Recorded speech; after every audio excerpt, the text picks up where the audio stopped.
मी आज वास्तविक पाहता मनापासून आनंद होतो की जे उद्दिष्ट ठेवून भारतीय जनता पक्षाने सोलापूर शहरामध्ये काम केलं आणि त्या उद्दिष्टाची पूर्ती आज झालेली आपण सगळेजण पाहतोय. जे विकासाचं विजन माननीय मुख्यमंत्री देवेंद्र फडणवीस साहेबांच्या नेतृत्वाखाली सोलापूर शहराला आम्ही दाखवलं होतं, त्या विजनवर सोलापूर शहराने विश्वास ठेवला आणि याच्या अगोदर जी आश्वासनं आम्ही सोलापूर शहराला दिलेली होती त्या प्रत्येक आश्वासनाची पूर्ती झाल्यानंतर शहरानं भरभरून आशीर्वाद आमच्या नगरसेवकांना दिलेले आहेत आणि ना बोटवणं भविष्यती अशा पद्धतीचं यश या निमित्तानं शहरामध्ये दिलेलं आपण सगळेजण पाहतोय. त्यामुळं आज आनंदाचा दिवस आहे आणि सगळ्या आमच्या नगरसेवकांना या निमित्तानं एकत्र बोलवणं, त्यांच्यासोबत चर्चा करणं आणि त्यांच्यासोबत स्नेहभोजन घेणं, त्याच वेळी आमच्या पत्रकार बांधवांच्या सोबत स्नेहभोजन घेणं हे वास्तविक आता आजच्या कार्यक्रमाचं नियोजन आहे. याच्यापेक्षा वेगळं कुठलंही नियोजन आज नाही. काय मार्गदर्शन असणार तुम्ही बघितलं असेल की शहराची निवडणूक संपल्यानंतर किंवा राज्याची निवडणूक संपल्यानंतर माननीय मुख्यमंत्री मोदयांनी राज्यातल्या सगळ्या नगरसेवकांच्यासाठी कॉमन सूचना दिलेल्या आहेत की लोकांच्यासाठी काम करा, पारदर्शी काम करा. हे या निमित्तानं सांगितलं. विजयाचा उन्माद करू नका, या तिन्ही गोष्टी माननीय मुख्यमंत्री मोदयांनी सांगितलेल्या आहेत. आणि मला वाटतं आम्ही सगळेजण, म्हणजे मी पण त्याचा एक भाग आहे, आमचे देवेंद्र कोटेजी त्याचा भाग आहेत, आमच्या सगळ्या लोकांनी प्रचंड मेहनत घेतली. म्हणजे देवेंद्र कोटेजी असतील, सचिन दादा असतील, आमच्या सगळ्या टीम असतील, खास करून रोहिणीताई तळवळकर असतील, प्रचंड मोठी मेहनत घेतली. त्या मेहनतीचं फळ आपण बघताय की आता आज 87 नगरसेवकांची सोलापूर शहरातली एकत्रित अशी ऐतिहासिक बैठक आज या ठिकाणी होते आणि मला वाटतं सोलापूरच्या इतिहासातली पहिली एका पक्षाची एका वेळी 87 नगरसेवकांची पहिली बैठक होताना आज आपण सगळेजण पाहतोय.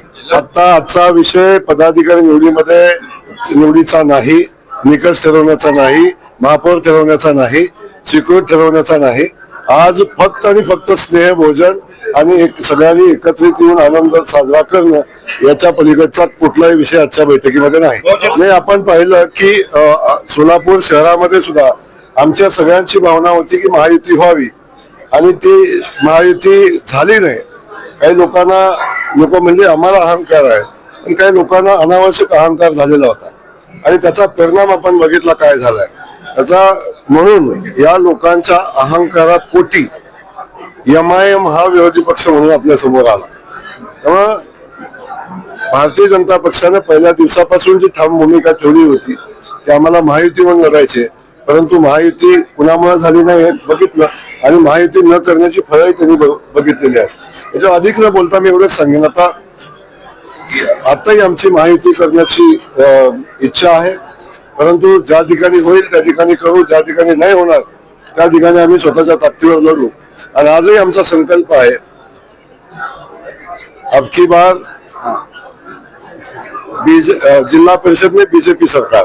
मी आज सरकारचं सांगितलंय, सरकार आणण्यासाठी जो आकडा लागेल तो आकडा घेऊन येणार आणि जिल्हा परिषदेमध्ये भारतीय जनता पक्षाचा झेंडा फडकलेला आपल्याला दिसेल. हे भारतीय जनता पक्ष या सगळ्यांच्या विरोधात खूप पूर्वीपासून लढत आलेला आहे. आता महायुतीमध्ये त्यातला एक घटक महायुतीमध्ये अजितदादांच्या रूपानं आहे. आता ते कुणाला सोबत घेऊन लढतात, कसे लढतात याच्याशी मला वाटतं फार मोठा काही फरक पडण्याची आवश्यकता नाही. या जिल्ह्यामध्ये आपल्याला मी आजही सांगतो की भारतीय जनता पक्षाचे 13 जिल्हा परिषद सदस्य मागच्या वेळी होते. यावेळी भारतीय जनता पक्ष पूर्ण बहुमत घेऊन जिल्हा परिषदेमध्ये सत्तेत येईल अशा पद्धतीची संकल्प करून आम्ही काम करतोय. आणि मला वाटतं त्या संकल्पाच्या सोबत सोलापूर जिल्ह्यातली ग्रामीण भागातली जनता पण आमच्या सोबत राहील.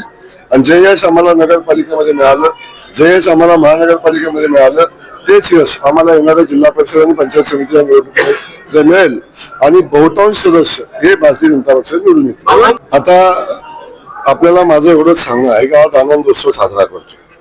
कोणाला काय वाटतं याचा विचार करणं मला उचित वाटत नाही.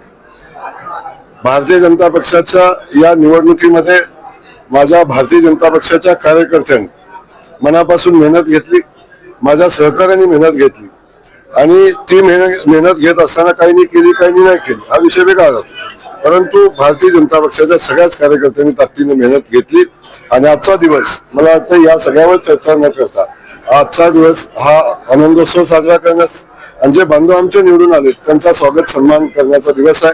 त्यामुळं अधिक याच्यावर चर्चा होणं आज उचित नाही. सीएम साहेबांनी मनापासून आनंद व्यक्त केला, सोलापूर शहरातल्या जनतेला मनापासून धन्यवाद दिले आणि सीएम साहेबांनी सांगितलं की आपली जबाबदारी सोलापूर शहराच्या प्रती आणखीन वाढलेली आहे आणि हे काम आपल्याला एवढा मोठा जनाधार दिल्यानंतर लोकांच्या अपेक्षा पूर्ण करणं ही आपली जबाबदारी आहे आणि त्या जबाबदारीने तुम्ही सगळेजण काम करा अशा पद्धतीच्या भावना सीएम साहेबांनी व्यक्त केल्या.